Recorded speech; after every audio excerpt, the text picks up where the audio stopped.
Welcome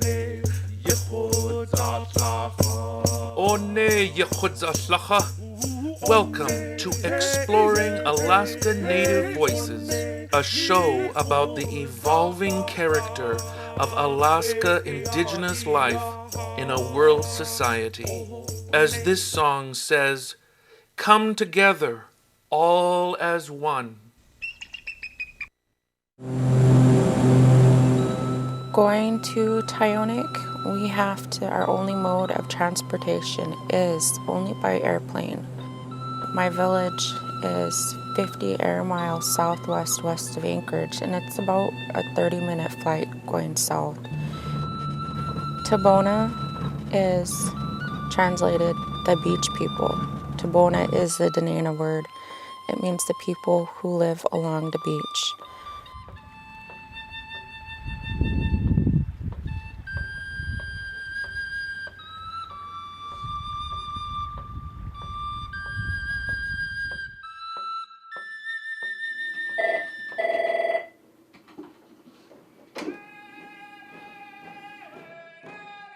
Hi, I'm Tricia Constantine. I'm the Rural Alcohol Coordinator for the Native Village of Tyonek. With this potlatch, I hope it will bring awareness to them and open their eyes and show them, what is going on down here. To bring sobriety awareness to the village and the community, and so we can try and bring the children forward to speaking out loud about how they feel about alcoholism and drugs and what they see going on while they see the drinking and drug abuse happening, because as adults and everything, we don't see the consequences of our actions. We don't see who we're hurting by drinking.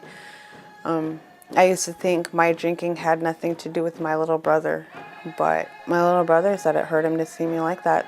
We're not just one person, we're a community, we're a family. And it doesn't matter the differences, it doesn't matter the last names. First drum group that will be showing up will be the Sleeping Lady Singers, and with that group will be Jim Keotawapi, Tony Ward, Katie Springfield, Rodney Herbert, and David Kroto. I started drinking and doing drugs at a young age. I grew up watching a lot of my family drinking and everything, and I started drinking a lot. I've burned a lot of bridges. Now, I've been sober for a year, clean off of various drugs for various times. Today, with my sobriety, I feel at peace. I do go through daily struggles every day that makes me want to just drop everything and pick back up the life that I had, which was filled with drugs and alcohol. And when I start to feel like that, I would try to contact one of my family members that have been sober for a while or also tried to be sober, and we would talk.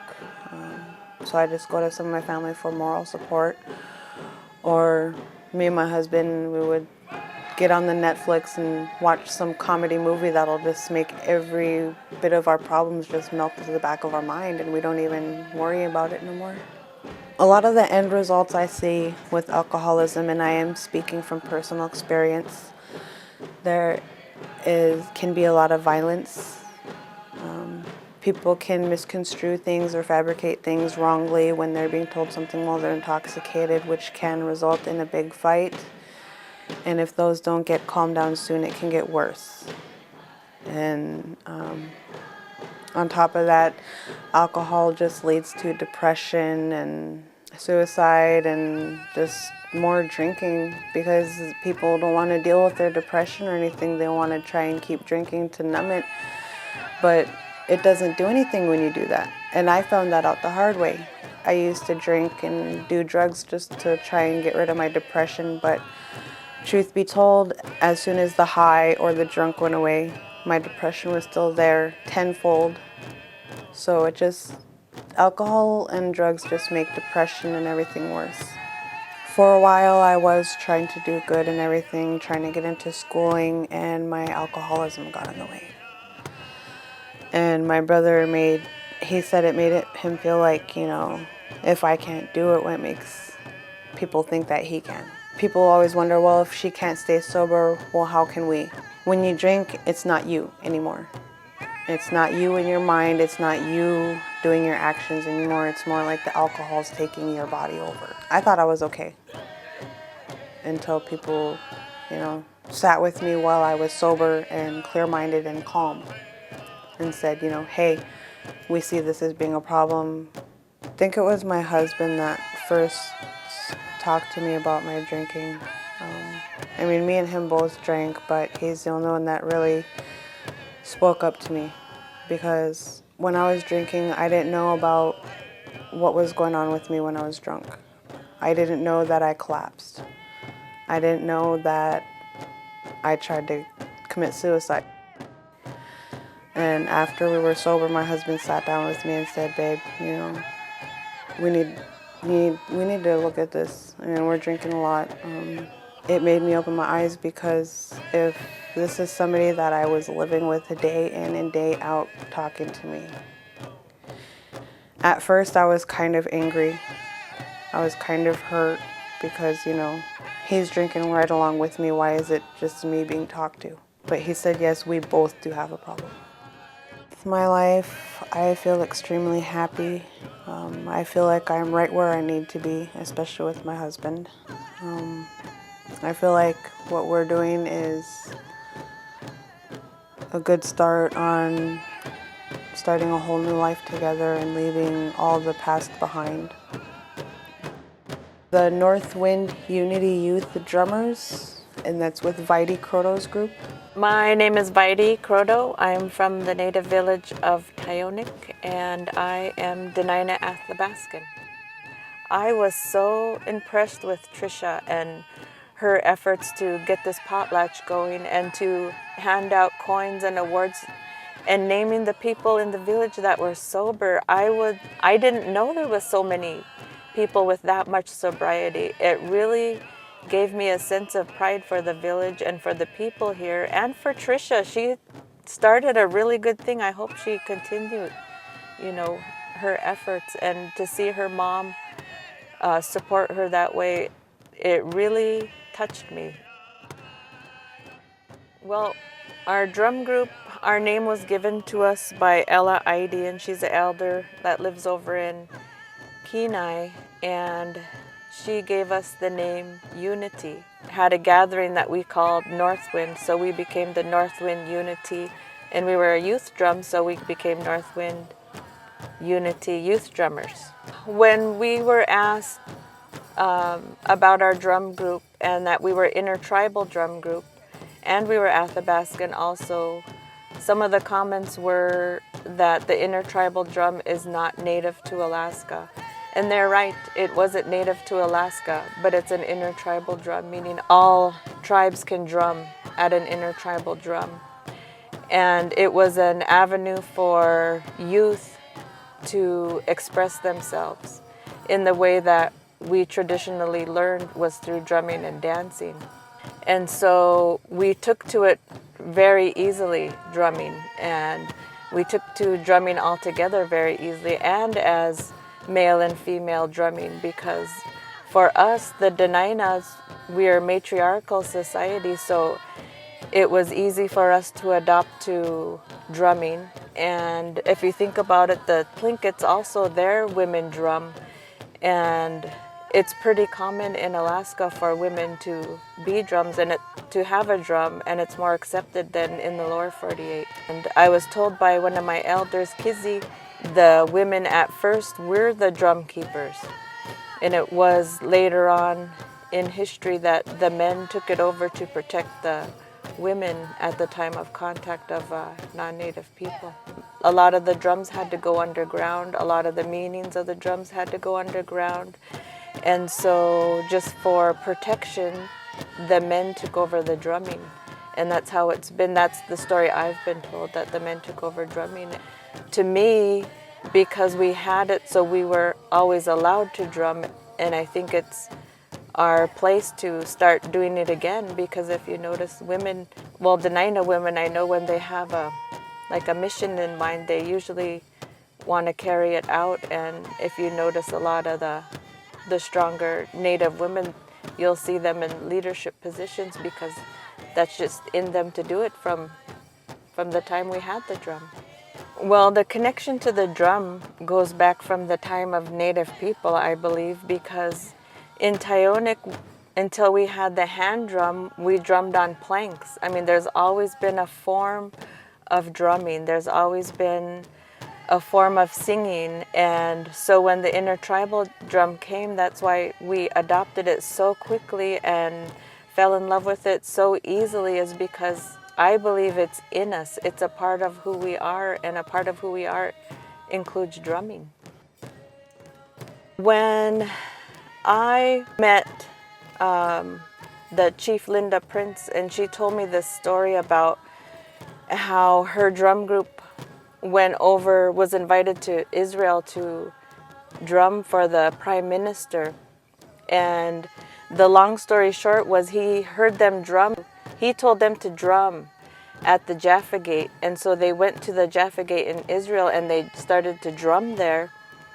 And at that time, what I was told, the priests and the rabbis, they came to the wall to pray. And instead of praying, they went around the drum group and they started to weep. And so the drum group didn't know what was going on, so they quit drumming, and Linda asked them why they were crying. And the rabbis start telling them, don't you know what you're singing? Don't you know Heya meant to the all-existing one, and Weya was to the one who brings forth springs of life-giving water. And Weya, Heya are the songs that are in almost every Dena'ina Athabascan song, and it really woke up something in me to start singing those, because we're not just singing vocables. I don't believe there's any vocables. I believe they all had meaning, and we're starting to figure out the meaning. And the more we sing them, the more we're going to find out again what those words were about. And to me, when we drum and sing and dance, we're not just drumming, singing, and dancing, but we're doing something more powerful, and that we're worshiping our Creator in the way He gave us to worship Him. The sobriety aspect of drumming is just, you don't go to church high, you don't go to church drunk, you don't go to church with a hangover, you know. When we're worshiping, when we are praising our Creator in the way we were made, we should come to Him with a sober mind, with sober thoughts, and so it just gives us more meaning and more spirituality to what we're doing. And Native people, at first, we weren't created to consume alcohol, to consume drugs. It's not in us for our youth to learn healthy ways of living, to have value in their everyday life. Because to me, when you're drumming and singing and dancing, it's not just for that time, but you carry everything that you have in anything you do, you carry it with you. And it's just one more thing that'll give them strength to make it through this world we live in today. Example was when my daughter first started drumming, she was getting a lot of grief from the kids in her school.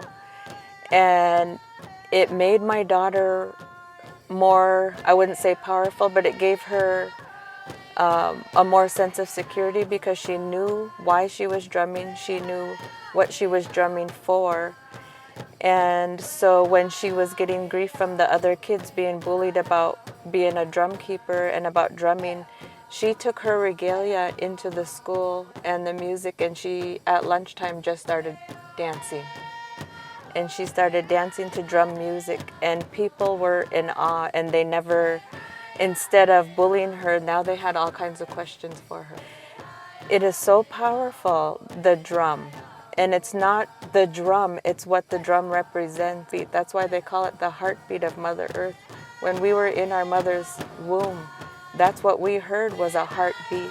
And when we come out of our mother's womb, we still hear that heartbeat, and it's that drum. And that brings us all together.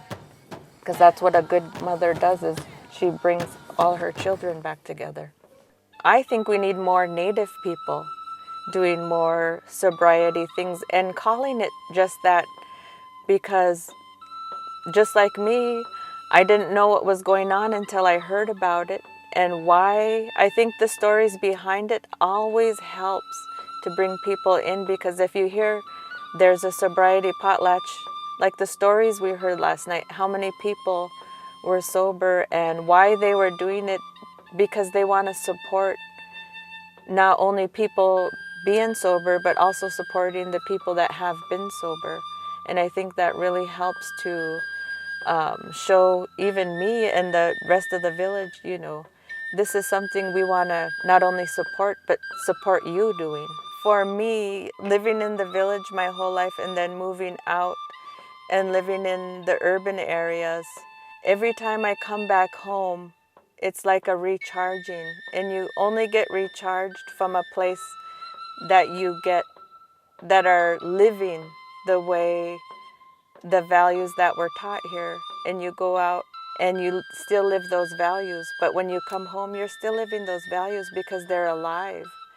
And if a place is dead, then it's dead and you have to revive it. But Tyonek has never been a dead village. We've always been striving to be the Denainas that we were meant to be. I mean, we are a very proud people, but it's not a hurtful pride. It's a good pride saying, yes, we are Denaina, yes, we have values, and we're going to live those values. And I think when you do that, other people that are lacking in that, they're going to notice it. Just like I was telling my mom the last time I was in the village, and the people came down and they said, if you want to eat good food, or if you want to visit, or if you want coffee, you go to Violet's, and you'll get that. That's living a value. If you want to know about sobriety, you go to these people because they live that. The people are living, they're walking their walk, not just talking the talk. If they want something done, they're going to go out and do it. They know who to go to for the things that they need because they're living it. So this time when I was looking through all my earrings to closet, I thought I'd bring them down for the girls to wear. So I think I bring close to 30 pairs down for the girls to have beaded regalia to wear.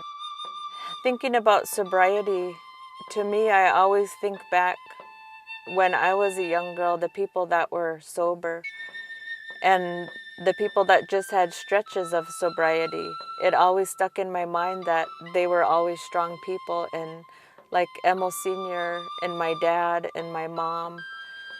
And the stories they used to tell me that my mom and dad never drank for, I think it was 7 years, because the first time I even noticed or knew what alcohol was, even though it was all over in our village, it wasn't in my home until I was 7 years old. And I remember that day when they first started drinking, and it was so foreign to me. And from that day on, I knew what it was and I was exposed to it.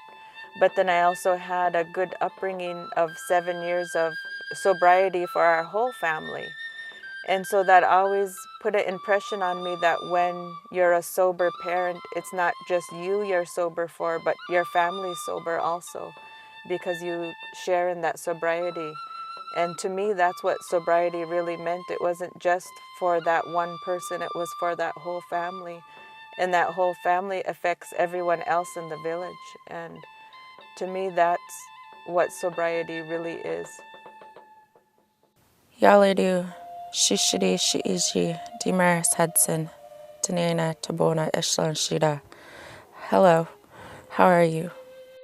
I am Demaris Hudson. I am from Tyonek. I am Danena Athabaskan. I am a member of the Idaina Kaljeshna dancers. It means the friendship dance group in Danena. We are all here in Anchorage. We performed at the Alaska Federations of Natives here in Anchorage, Alaska, at the Danena Center, at Koyana Night.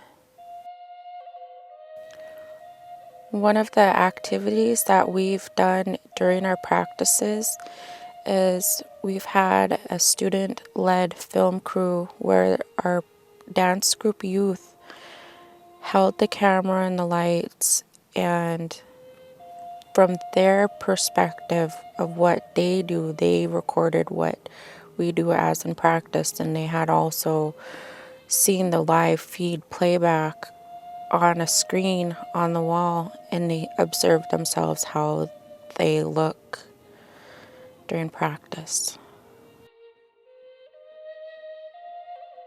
We went home to Tyonek for the Sobriety Potlatch. Sobriety life or lifestyle has endless possibilities where you can have money to go do things. You're healthy and you could have fun and just get up and go somewhere. Be in a dance group or arts and crafts and do things and be a busy person. You're going forward and you've learned from the past.